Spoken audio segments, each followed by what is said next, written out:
Halo teman-teman, perkenalkan nama saya Hanindya Septawidiana, akhir NIM 65. Mari kita memahami sejarah secara sinkronis. Dalam episode kali ini, kita akan menjelajahi cara memahami peristiwa sejarah bukan hanya sebagai rangkaian waktu, tetapi juga sebagai interaksi kompleks antara berbagai budaya, ide, dan kejadian yang terjadi secara bersamaan. Bersama saya, kita akan menggali konteks dan makna yang mendalam dari sejarah. Melihat bagaimana peristiwa yang tampaknya terpisah bisa saling mempengaruhi. Mari kita mulai perjalanan ini untuk memahami sejarah dengan cara yang lebih holistik. Pendekatan sinkronis dalam kajian sejarah mengacu pada cara melihat atau mempelajari peristiwa sejarah dengan fokus pada satu periode atau titik waktu tertentu, tanpa mempertimbangkan bagaimana peristiwa tersebut berkembang dari masa ke masa. Dalam hal ini, peneliti sejarah memusatkan perhatian pada momen tertentu, melihat berbagai faktor yang terjadi secara bersamaan pada periode tersebut. Tujuan dari pendekatan ini adalah untuk memahami keterkaitan antara faktor dan dinamika di dalam suatu masyarakat atau wilayah pada suatu waktu. Pendekatan sinkronis lebih mementingkan analisis peristiwa, kondisi sosial, budaya, politik, dan ekonomi pada satu waktu tertentu. Ini berbeda dari pendekatan diakronis yang berfokus pada perkembangan peristiwa dari waktu ke waktu. Misalnya, bagaimana sesuatu berubah dari masa lalu hingga masa kini. Pendekatan ini meneliti peristiwa dan fenomena yang terjadi secara bersamaan, melihat keterkaitannya. Misalnya, ketika mempelajari abad ke-20, seorang sejarawan dapat melihat bagaimana Perang Dunia II memengaruhi ekonomi global, politik di Eropa, dan dinamika sosial di Asia.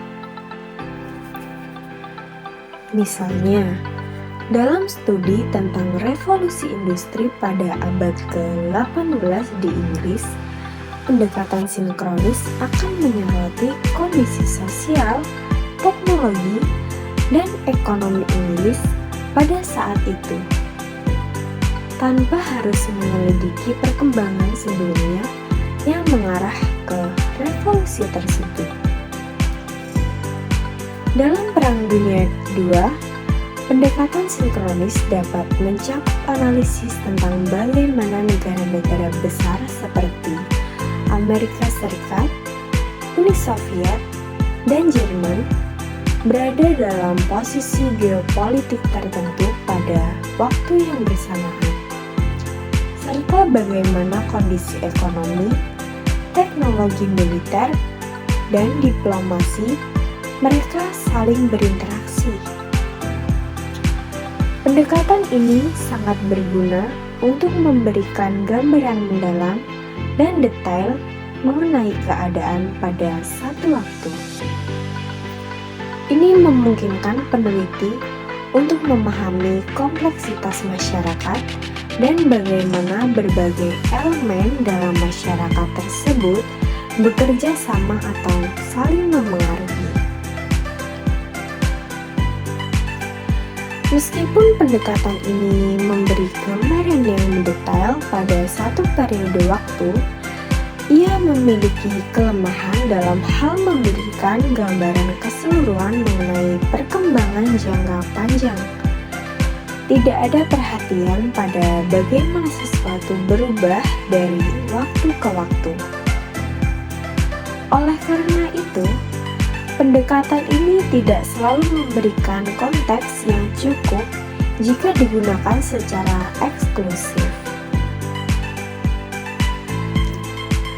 Pendekatan sinkronis tidak hanya digunakan dalam sejarah, tetapi juga dalam ilmu sosial lainnya, seperti antropologi, sosiologi, dan ilmu politik.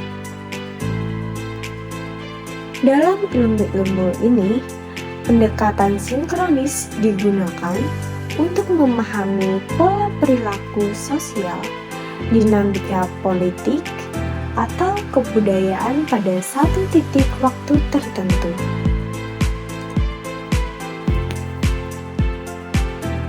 Contoh lain, krisis moneter Asia 1997. Pada tahun 1997, Asia mengalami krisis finansial yang berdampak pada banyak negara, seperti Thailand, Indonesia, dan Korea Selatan. Pendekatan sinkronis akan fokus pada bagaimana krisis tersebut terjadi dan mengalami ekonomi dan masyarakat di negara-negara tersebut pada waktu yang sama, tanpa melihat ke masa sebelumnya atau setelah krisis.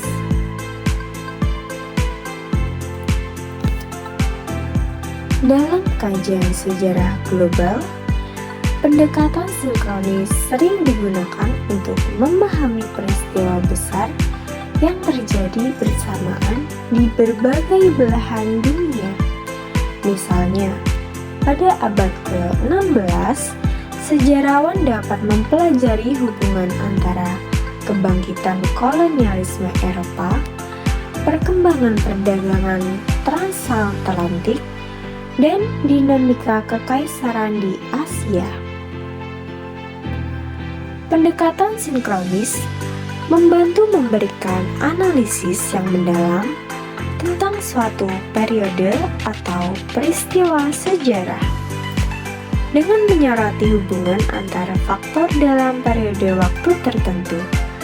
Namun, pendekatan ini harus digunakan bersamaan dengan pendekatan diakronis untuk memahami perkembangan jangka panjang. Baiklah teman-teman, kita sudah membahas cukup mendalam tentang pendekatan sinkronis dalam sejarah. Pendekatan ini membantu kita untuk memahami peristiwa dalam satu periode waktu secara lebih rinci, melihat bagaimana faktor-faktor seperti sosial, politik, dan ekonomi saling terkait di waktu yang sama.